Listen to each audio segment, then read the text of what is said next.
Getting to know you, getting to know all about you, getting to like you, and I hope you like me.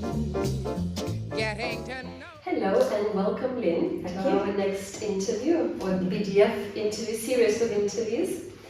And straight away, let's jump into 3 words about yourself. How could you describe yourself in 3 words? Patient, hopefully forward-thinking. That's more than 3 words, sorry. All right.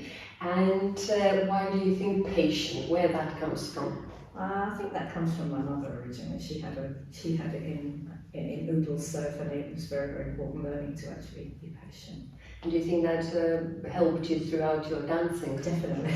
Because imagine the boys not always partners arguing. Yeah, so I only had one partner, and he wasn't the most patient, so it was it was good. Yes, let's talk about that. Well, many dancers obviously go through many dance partners. How did you manage to stay with one? So must be patience. I think that had probably something to do with it, but I think it was just a roller coaster really. We both started not quite at the same time. He started a little bit before me, and we just continued to go through. And we sort of took medals and did the usual thing. So we were still there. And once we decided to compete, it was going quite well. So we just got onto that roller coaster really, just kept going. So just a little bit remind me, you actually started from medals together. So what age was that? Yeah, I started when I was 9.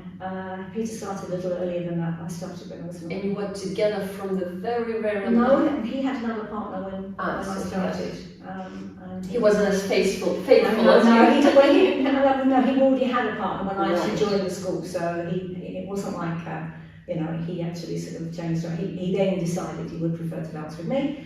And there weren't a lot of boys in the school, so we partnered up together, and that was it really. The rest, as I say, is history, but we were together the whole time. So how many years together you danced?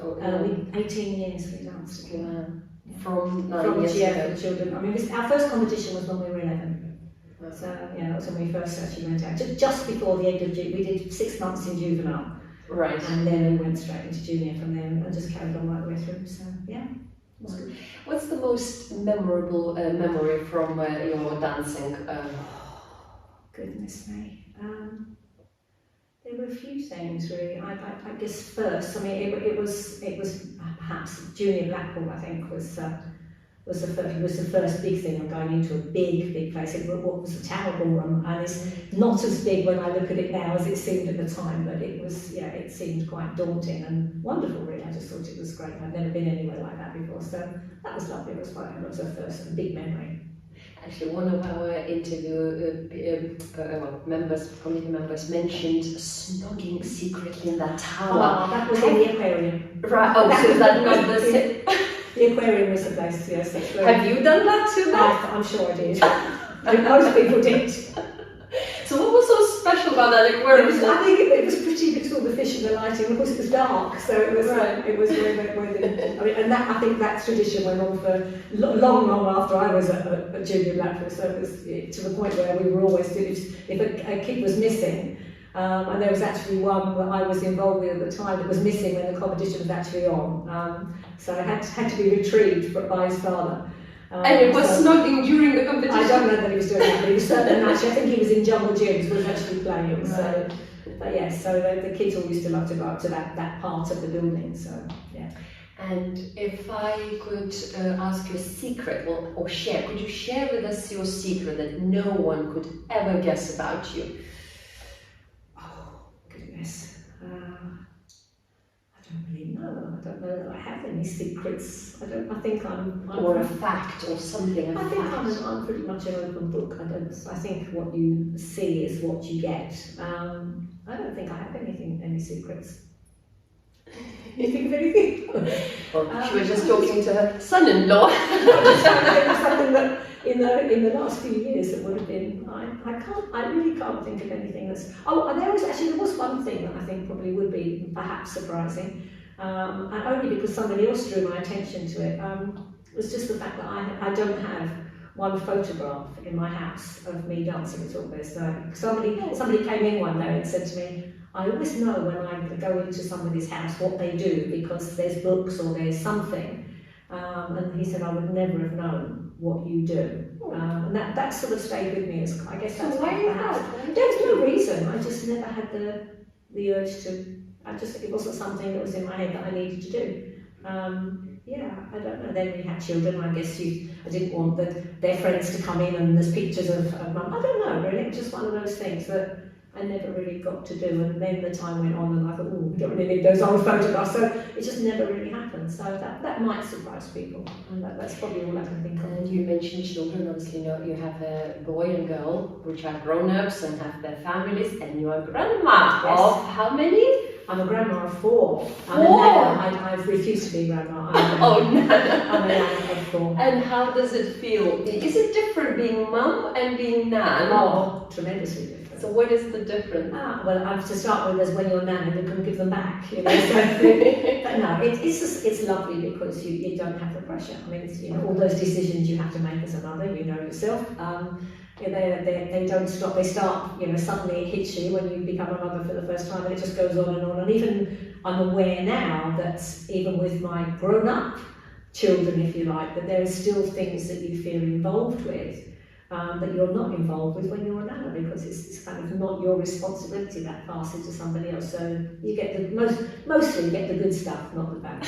So, and do they seem better than your own kids or worse? Like comparing. Different, I think. I wouldn't say better or worse.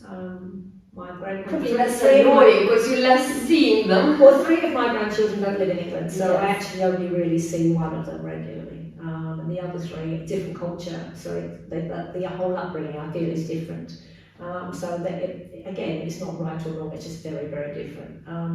The one here, I think actually the upbringing is quite similar to what I would have done, even though again, sort of a multicultural family. So, they live here, and I think they both have a similar outlook in terms of bringing up children as I did. So that's made my job quite easy, really. So that's good. And obviously you are being dancer, and your daughter works involved with dancing as well, and your son-in-law is a dancer. Any chance grandchild being a dancer? Who knows? Last time I asked him, he wants to be a fireman. Oh, fireman Sam. And he guess that's everybody that age wants to be fireman Sam. He wants to be a vet. He's picked up on the vet. And he'd like to be a dancer as well. So I'm not quite sure what order that would all come in. But they're the 3 things that he's interested in. So who knows? But would you like to be a dancer? Oh, that's a tough question. I don't know. I mean, there's always things that you think perhaps you miss from growing up, particularly if you dance from a child right the way through. But equally, there's other things. They're not usually hanging around street corners. So there are different things. I think there are things you all look back and think, oh, I didn't do that. But in the scheme of things, probably it's not such a terrible thing. So, And you just mentioned you didn't do that. So do you have any regrets? I don't think so. I think I probably thought I did when I was a bit younger. You suddenly didn't go out to nightclubs, didn't do the things. Right. There was no time to do those things. But as I got older, I certainly thought actually it wasn't that important anyway. So I think it's something that later on you realise it's just different. And would you change anything if you could from your life, the way you did dancing or non-dancing? Probably not. No, I think I might have done things slightly differently, but I still would have done them. I'd have done the same things. I may have handled certain things differently, but I would have still done the same thing, I think.